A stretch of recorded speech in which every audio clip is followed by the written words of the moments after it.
As you watch TV tonight or scroll through social media, it is in your face.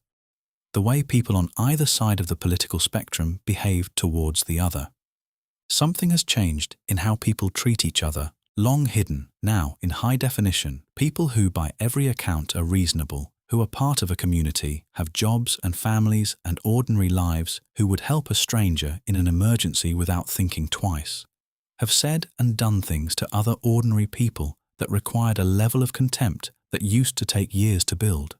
It no longer takes years. It no longer stays behind closed doors. Watch any political argument on any platform for long enough and you will see it. The specific quality of the cruelty is not the cruelty of enemies who have a long history. It is the cruelty of people who discovered recently that someone they might otherwise have liked belongs to the wrong group, and who then treated them accordingly, completely, without apparent difficulty. The question that nobody is answering honestly is not whose fault this is. That question has 1,000 answers, and none of them are useful. The useful question is systemic. What is the actual process by which an ordinary person, someone with a family, someone who holds doors open, someone who would not describe themselves as cruel, becomes capable of this? There is no single explanation for this. Human behavior under tribal pressure is complex enough that no one frame captures it completely, and this video isn't going to pretend otherwise. But in 1971, a psychologist at Stanford ran an experiment that offered one answer, specific, documented, and deeply uncomfortable, before the world knew it needed answering. Philip Zimbardo had one question. He had been watching the coverage of the Vietnam War. He had been reading about the Holocaust trials. He had been sitting with the same observation that serious historians and psychologists had been sitting with since 1945. That the people who participated in organized atrocity were not, in the main, monsters. They were ordinary people, people with families, people who, in different circumstances, would have lived entirely unremarkable lives. The standard explanation was cultural, something specific to Germany, something specific to the conditions of that era, something that explained why those people were capable of this while implying that other people in other places would not have been. Zimbardo thought the standard explanation was wrong. He thought the situation was doing the work, not the character, not the culture, not the history, the situation, the structure, the role, and he thought that if he was right, he could demonstrate it. In California, with students, in a matter of days. He recruited 24 male college students, healthy, psychologically stable, by every available measure normal. He assessed them carefully. He chose the most ordinary group he could find. He wanted no prior history of violence, no psychological instability, nothing that could later explain what happened as the result of something already present in the individuals. Then he flipped a coin. 12 became prisoners. 12 became guards. The prison was built in the basement of the Stanford Psychology Building, cells made from converted offices, a corridor so narrow 2 people could barely pass. Prisoners were given smocks, stocking caps, a chain around one ankle, a number instead of a name. Guards were given uniforms, batons, and reflective sunglasses, chosen specifically to prevent eye contact, to make each guard a surface rather than a face. Zimbardo gave the guards almost no instructions. Only this: maintain order. The experiment was planned for 2 weeks. He did not tell the guards how to maintain order. He did not suggest methods. He did not model a particular kind of authority. He simply placed 12 ordinary young men in a role that came with a complete, unspoken instruction set, and waited to see how quickly they would follow it. The answer was immediately. By the second day, something had shifted that nobody had planned. The prisoners rebelled, barricading their cell doors, tearing off their numbers, shouting through the barriers. The guards looked at each other. Nobody had told them what to do. They decided. They forced their way in. They used fire extinguishers. They stripped the prisoners.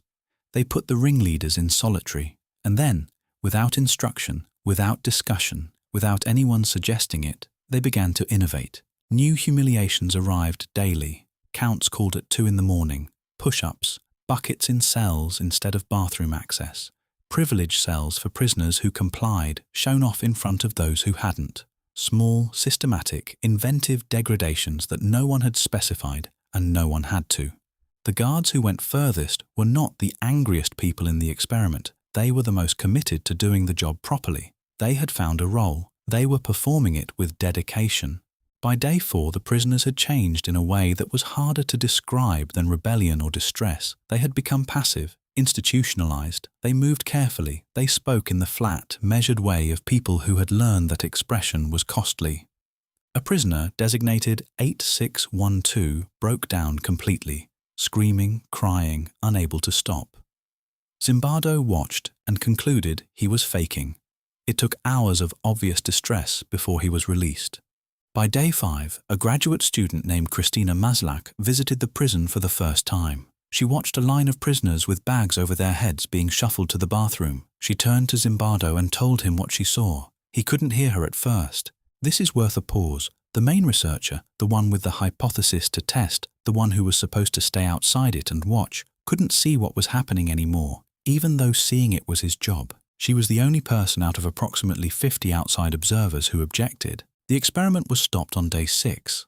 The obvious explanation assembled itself in real time. Power corrupts. Give ordinary people authority over other ordinary people, and cruelty follows.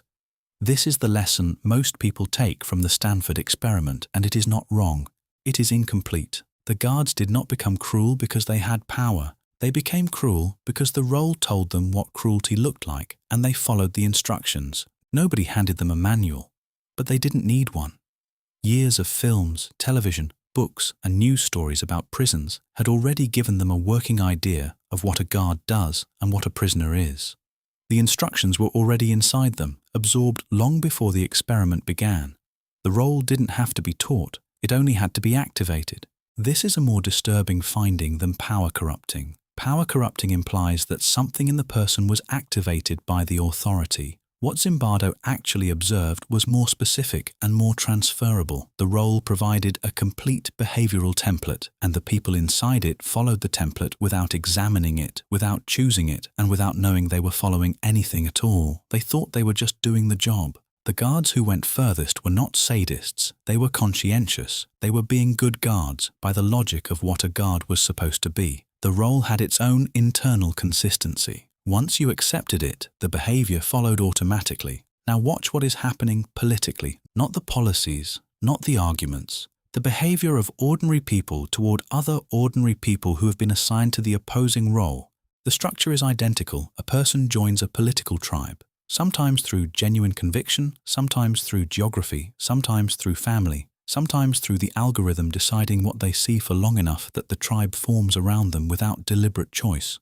The tribe comes with a complete instruction set, absorbed the same way the guards absorbed theirs, through years of headlines, shows, and feeds that quietly taught everyone what the other side is like, long before anyone consciously joined a side. It tells you who your people are. It tells you who the enemy is. It tells you what the enemy deserves, what level of contempt is appropriate, what cruelty is permitted, what behavior toward them would be condemned in any other context, but is acceptable here because the role authorizes it. The person following the instruction set does not experience themselves following instructions. They experience themselves as having convictions. The role and the self have become indistinguishable.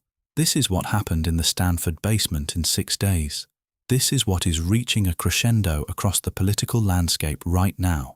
The guards did not choose to become who they became. They stepped into a structure that already knew who they were supposed to be. The structure did the rest. The coin flip determined which side of the barrier you stood on. Everything after that followed from the role. Zimbardo spent the rest of his career trying to account for what he had seen. He was honest about the limits of his own experiment. The methodology has been questioned, the coaching of guards debated, the findings complicated by subsequent research. But the mechanism he identified has been replicated too many times, in too many contexts, across too much of recorded history, to be explained away by the flaws in one study. The structure shapes the behavior. The role provides the instructions. The ordinary person follows them without knowing they are following anything. This is not a complete explanation for what is happening politically. There are other mechanisms operating simultaneously. Older ones, stranger ones, ones this channel will return to. The fuller picture is more complex than any single frame can hold. But Zimbardo's frame answers the specific question that is hardest to sit with. Why people you know People who are not cruel by any measure you would have previously applied are doing cruel things to other ordinary people they have never met and will never meet, with apparent ease and apparent conviction. They are not doing it because they are bad people. They are doing it because they stepped into a role that already knew what bad things were permitted, and nobody asked them to check whether the role was right. The guards in the Stanford basement were ordinary students 6 days earlier. The people on both sides of the political divide were ordinary neighbors before the structure assigned them their positions. The personal history coin flip happened. The structure provided the rest. The question worth carrying out of this video is not which side is worse. That question is part of the structure. It is exactly what the role wants you to ask. The question is, at what point did you stop examining the instructions and start believing they were your own convictions?